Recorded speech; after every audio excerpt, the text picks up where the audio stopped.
Et bonjour à tous, on se retrouve aujourd'hui sur une nouvelle vidéo sur l'oxydoréduction. Donc cette vidéo fait suite au tuto qu'on a eu précédemment sur l'oxydoréduction. Donc dans cette vidéo, on va perfectionner votre pratique de l'oxydoréduction. Donc je vous propose des demi-équations. Donc elles sont au nombre de 12. Vous avez ici 12 coupes d'oxydoréduction qu'il faut à chaque fois équilibrer via la méthode qui est expliquée à la vidéo d'avant par des moyens assez classiques. Et puis ensuite, pour voir si vous avez compris, je vous propose 3 équations globales. Donc entre H2O2 et lui-même, donc le couple d'H2O2 sont ici, et puis on en a un qui se cache par ici.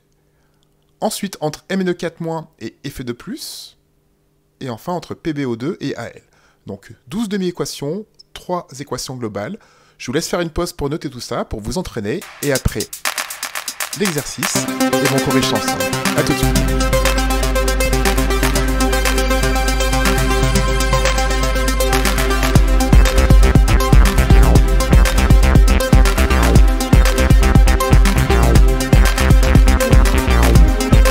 On se retrouve maintenant pour corriger les demi-équations d'oxydoréduction.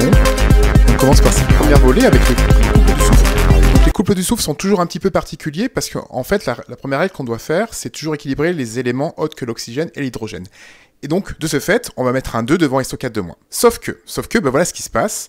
En mettant ce 2 devant SO4-, on va se retrouver avec 8 atomes d'oxygène comme à gauche.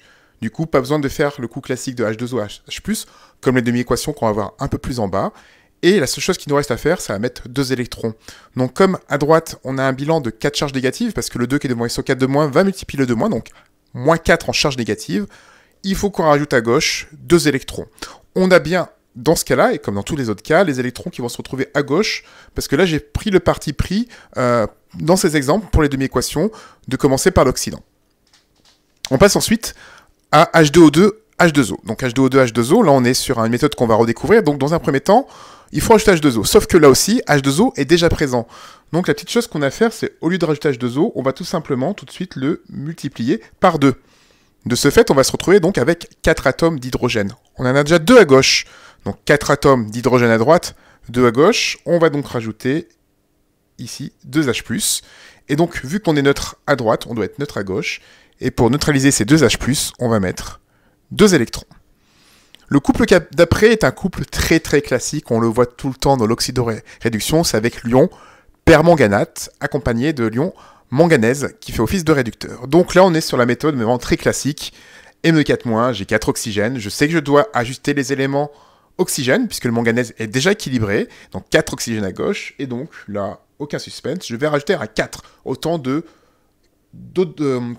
d'oxygène que j'ai à gauche dans l'ion permanganate.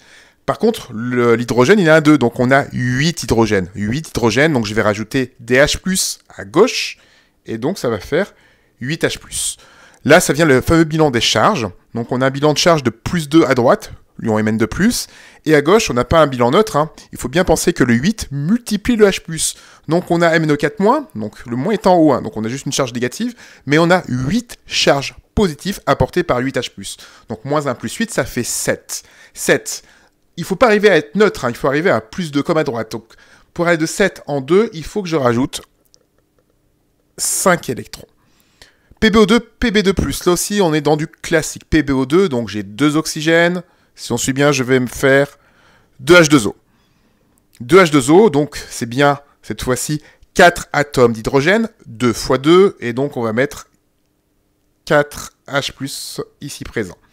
Ensuite, on ne va pas être neutre de nouveau, puisqu'à droite, on a Pb2+, chargé en +2. Donc, sachant qu'on est déjà en 4, plus 4, il faut juste descendre de 2, et donc, de ce fait, rajouter 2 électrons. On a bien, puisque j'ai pris le parti pris de toujours commencer par l'oxydant, c'est-à-dire l'espèce qui capte un ou plusieurs électrons, donc celle qui a les électrons de son côté.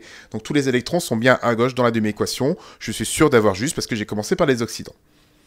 Donc, nouvelle volée d'équations. Donc, cette fois-ci, on se retrouve avec celle-2 et celle-, et celle-là, je vous avoue, elle me fait rager. Donc là, on est sur quelque chose également de classique, à savoir un gaz halogène. Donc je rappelle que les halogènes, ce sont les éléments qui sont dans l'avant-dernière colonne. Donc c'est pas compliqué, on a 4. On a le fluor, on a le chlore, on a le brome et on a le iode. Ces 4-là. Et bien ces 4-là, c'est toujours le même couple, c'est-à-dire que c'est toujours du style X2, X-. C'est pas compliqué. X2, en l'occurrence ici par exemple Cl2, le dichlore, qui est un gaz toxique au passage, c'est l'oxydant. et donc on a Cl-. Et donc là, la règle numéro 1, je la rappelle, équilibrer les éléments autres que l'oxygène et l'hydrogène. Donc de ce fait, on va mettre un 2 devant Cl-. Cette fois-ci, on va se retrouver avec 2 charges négatives à droite. Donc pour équilibrer le tout, on va mettre 2 électrons à gauche pour que ça soit négatif de part et d'autre. Une erreur que je constate beaucoup, c'est toujours, et donc là je l'ai mis pour m'en rappeler, arrêter de mettre les électrons du côté de l'ion chlorure. Non, non, non. Les électrons sont toujours bien du côté de l'oxydant. Donc là, ils vont être du côté de Cl2. Comme ça, on a aussi bien négatif à gauche qu'à droite. O2, H2O2, donc le dioxygène et l'eau oxygénée. Donc là, il se trouve qu'on est sur un petit cas particulier. On va sauter l'étape d'équilibrer les éléments oxygène, puisqu'on a 2 à gauche et 2 à droite. Donc il y a juste à équilibrer l'hydrogène. Je rappelle que l'hydrogène, on va l'équilibrer avec H+. Donc on met bien 2H+, à gauche. Et donc, vu que c'est neutre à droite, on va neutraliser CH+, par 2 électrons. Les électrons sont bien du côté de l'oxydant, je me répète. Et neutre à moins, NO. Donc NO, hein, pour info, là aussi, c'est un gaz. Et ce gaz se transforme en espèce NO2, qui est un gaz roux extrêmement toxique, que j'ai eu le malheur de respirer, qui sent un petit peu la javel. Ne le respirez pas, elle est très très toxique, ce gaz. Donc, NO3-. Donc cette fois-ci, on est sur un petit cas particulier, parce qu'on a un oxydant qui a des oxygènes, mais on a également un réducteur qui a des oxygènes. Donc ne tombez donc pas dans le piège. On a 3 oxygènes à gauche, mais on a déjà un oxygène à gauche. Donc on ne va pas rajouter autant d'oxygène que NO3, il faut juste faire la différence. Vu qu'on a 3 à gauche et 1 à droite, on va rajouter cette fois-ci 2 H2O. Et là, on revient sur la méthode classique. Ok, j'ai rajouté H2O pour les oxygènes. Et bien dans ce cas-là, je vais compter les hydrogènes. 2 fois 2, ça fait 4, ça fait 4H+. Et donc là, il faut que ça soit neutre, puisqu'on voit bien que NO et H2O, bah, c'est 0. Donc là, j'ai NO3- qui apporte une charge négative. J'ai 4H+, qui en apporte 4. Pour l'instant, je suis à 3. Donc pour que je sois neutre, c'est 3 électrons. NO3-, NO2-, on reste sur la même histoire. Donc là, j'ai commencé à ne plus détailler. On rajoute H2O, parce que cette fois-ci, il n'y a plus qu'à rajouter un atome d'oxygène. 2H+, pour équilibrer les hydrogènes. Et cette fois-ci, vu qu'à droite c'était négatif, il fallait rajouter 2 électrons pour que l'ensemble soit également négatif. -1 plus 2, -2, ça fait un total de charge de -1 à gauche comme à droite. On continue ensuite avec des demi-équations qui sont plutôt faciles, puisque là, ni l'oxydant ni le réducteur n'ont d'oxygène. Et en plus, les éléments sont déjà équilibrés. Donc là, on a Fe3+, Fe2+, Fe2+, Fe. Il y a juste à rajouter des électrons. Vu que j'ai commencé par l'oxydant, ils sont à gauche. Donc dans le premier cas, j'ai juste un électron. Dans le deuxième cas, j'ai 2 électrons pour que ce soit bien. On reverra que c'est une petite conséquence. Ici, on voit que Fe2+, c'est à la fois un réducteur, dans la première, et oxydant. Ça va arriver. Je le dis maintenant, je le redirai tout à l'heure quand on fera les équations générales, ça existe, hein, ça se retrouve, c'est un vocabulaire de terminale spécialité physique-chimie, on appelle ça des espèces qui sont ampholites, elles sont à la fois oxydantes et réductrices, ça arrive pas mal de temps, par exemple l'eau aussi en est une. Hein. CH3COH, CH3CHO. Donc là, on est plutôt sous forme de formule semi-développée, donc il faut faire son petit compte. Les carbones, il y en a 2 à gauche, 2 à droite, ils sont bons, ils sont équilibrés. C'est le problème, les oxygènes. OO, j'en ai 2 à gauche et j'en ai 1 à droite. On va rajouter H2O pour qu'il y ait autant d'oxygène. Je ne sais pas si vous commencez avec cette méthode rentre bien, c'est important. Et là, ça y est, c'est parti, je vais compter mes hydrogènes. Par contre, il faut que je compte. J'en ai 4, le CH3 et celui du COH. 4 hydrogènes. Et j'en ai également 4 à droite, mais avec le H2O que j'ai rajouté, j'en ai 6. Donc il faut que je rajoute 2 H+. En passant à 2H+, il faut que je les neutralise par 2 électrons. Enfin, la dernière que vous voyez ici, Al3+, Al, là aussi classique, c'est un ion métallique avec son métal. En fait, l'ion métallique est toujours l'oxydant, le métal est toujours le réducteur. On doit rajouter cette fois-ci 3 électrons. Maintenant, on est parti pour les équations générales. Je vous en ai donné 3. La première peut paraître déstabilisante, puisque j'ai dit H2O2 est lui-même. Bah oui, c'est une espèce, comme je dis, elle peut réagir avec elle-même. H2O2 est aussi une espèce ampholite. Donc, en fait, le H2O2 oxydant va réagir avec le H2O2 réducteur. Bah oui, ça va se faire comme ça, en fait. Cette molécule n'est pas stable. Elle va se dégrader au cours du temps. Donc, on est sur la première demi-équation, mais si je vous mets les demi-équations telles que je vous les ai expliquées tout à l'heure, on va se retrouver avec les électrons qui sont tous les deux à gauche. Stop. Ça, c'est pas possible. Hein. Alors là, je le redis. 2 électrons à gauche, c'est faux, c'est obligé que ça soit faux. D'accord? Donc, qu'est-ce qu'il faut? Eh bien, il faut bien comprendre qui sont les réactifs. On vous dit que c'est H2O2. Je vous ai mis en gras les réactifs. Donc, dans le premier couple, H2O2 est en position de réducteur, dans le deuxième couple, H2O2 en position d'oxydant. Donc il faut toujours que H2O2 soit un réactif. Un réactif, c'est à gauche d'une équation. Donc je vous l'ai caché, je vais vous la mettre à l'endroit. Voilà, maintenant c'est bon, c'est cool, vous voyez, hein, j'ai H2O2 qui est à gauche et les électrons se retrouvent bien à droite. Donc là on est bon.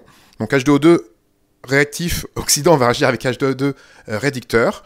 On va additionner le tout. En plus, là, on est sur un cas gentil, on a autant d'électrons à gauche qu'à droite. On verra après que quand c'est pas le cas, il y a une petite chose à faire. Et donc, voici l'équation qui arrive. Donc, en fait, j'ai plus qu'à rajouter les espèces qui sont à gauche du égal. C'est une flèche d'équation. Et puis ensuite, on va retrouver pareil pour les espèces à droite. Alors, à noter que c'est pas vraiment un égal qu'on fait, c'est plutôt des demi-flèches. Mais pour des questions de rapidité et de syntaxe, j'ai pris le égal qui est en fait l'ancien symbole. On est sur un petit cas particulier où on a 2H+ à gauche et 2H+ à droite. En fait, c'est comme s'ils n'étaient pas. On les barre, on peut. Hein. Et donc, sur le coup, l'équation est beaucoup plus simple. On pourrait même se passer de demi-équation. C'est de H2O2 qui va se transformer en de l'eau et en de dioxygène. Ça veut dire quoi? De l'oxygéné, vous en avez chez vous. Hein. C'est par exemple pour se teindre les cheveux en blonde et en usage. Hein. Et ce flacon d'oxygéné, vu que l'oxygéné va réagir avec elle-même, ça va se dégrader au cours du temps. Alors, je vous rassure, c'est une réaction qui est très très très lente. Elle met 1 an, 2 ans, 3 ans. Donc, votre flacon d'oxygéné, s'il a 2 mois, 3 mois, il n'y a pas de souci. Mais c'est vrai que si vous l'avez conservé depuis longtemps, à l'arrivée, vous n'avez plus d'oxygéné. D'ailleurs, en l'ouvrant, si on est en forte chaleur, il peut y avoir une petite surpression due au d'oxygène qui est stocké à l'intérieur. Voilà, donc c'était la petite parenthèse sur l'oxygéné. Je continue également, ce genre d'espèces chimiques qui réagissent avec elles-mêmes, on appelle ça, dans le jargon, une dismutation. Voilà, c'était la petite parenthèse, pour passer ensuite à l'équation suivante.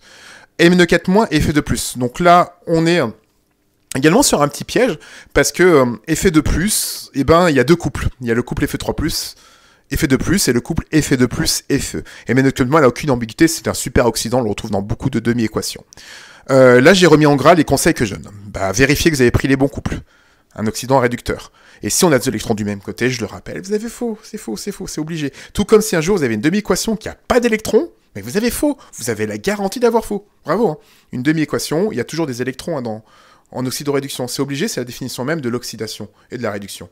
L'oxydant, vous savez, hein, c'est celui qui va capter des électrons, le réducteur va en céder. Donc, quoi qu'il arrive, il y a des électrons. Bien, on va revenir sur nos problèmes. Qu'est-ce que je prends comme couple? Je vous ai mis en gras à chaque fois dans le couple espèces concernées. C'est simple, hein, ça s'appelle une oxydoréduction. Donc, on va prendre oxydant MnO4- et on va le réagir avec le fer qui est un réducteur, effet de plus. D'accord? Donc, il faut surtout pas prendre le couple effet de plus et Fe, parce que dans ce couple-là, effet de plus est un oxydant. Et 2 oxydants, ça réagit pas ensemble. Hein. Ils vont pas se mettre d'accord. Les deux, ils veulent capter des électrons. Et donc là, non, il faut qu'une espèce qui capte un électron, donc l'oxydant, réagisse avec un réducteur qui, lui, va le céder. Donc, je vous ai mis le couple d'effet de plus. Et là, gros problème, si on le laisse en l'état, d'accord, ça va pas être bon. C'est pas possible. Donc, ici, qu'est-ce qu'il faut faire? Parce que là, le bon couple, je vous le montre, hein, c'est surtout pas celui-là, hein, puisque effet de plus devrait être à gauche. Hein, donc on est celui-là. Hein, mais là, on a les électrons qui sont pas bons. Ok. Donc ce qu'il faut faire, c'est encore la mettre à l'envers. Et donc là, bien mettre effet de plus en premier. Là, on est bon. Non, pas tout à fait. On n'est pas tout à fait parce que regardez bien sur cette ligne-là que je vous remontre. On a un seul électron. Et là, on en a 5. Donc certes, on a bien les électrons ici à droite et les électrons à gauche. Mais quand on va faire l'équation globale, on doit avoir aucun électron. C'est là la dernière petite astuce. Débrouillez-vous, il faut qu'il y ait autant d'électrons à gauche qu'à droite. Donc on va se permettre le droit de multiplier par 5 cette ligne-là.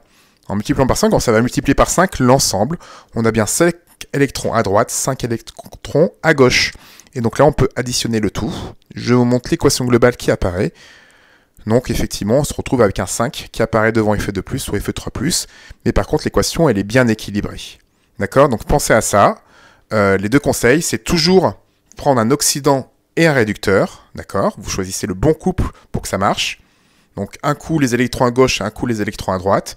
Et ensuite, l'étape ultime, c'est bien qu'il y ait autant d'électrons à gauche qu'à droite. En l'occurrence ici, il fallait que je multiplie par 5 la ligne effet de plus, effet 3+, plus électrons. Dernière équation globale qui était paradoxalement la plus facile. Comme quoi des fois le plus facile n'est pas au début.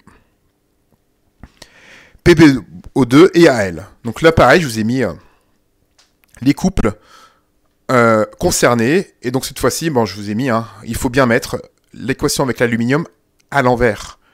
Parce que l'aluminium, c'est un réactif. Et en faisant ça, je retrouve de nouveau avec des électrons à gauche dans le cas de PbO2 et des électrons à droite dans le cas de l'aluminium. Et là, je vous ai mis donc ce qu'il rajoute. Donc, on a une ligne avec 3 électrons et une ligne avec 2 électrons. Il faut qu'il y ait autant d'électrons. Donc, on n'a pas le droit au nombre à virgule. Donc là, il faut arriver à 6. Donc, cette fois-ci, on va être dans le cas, on va multiplier les deux lignes. Donc, cette ligne-là va être multipliée par 2. Cette ligne-là va être multipliée par 3. Et ça vous donne l'équation qui ressemble à pas grand-chose parce que finalement, elle s'avère plutôt complexe.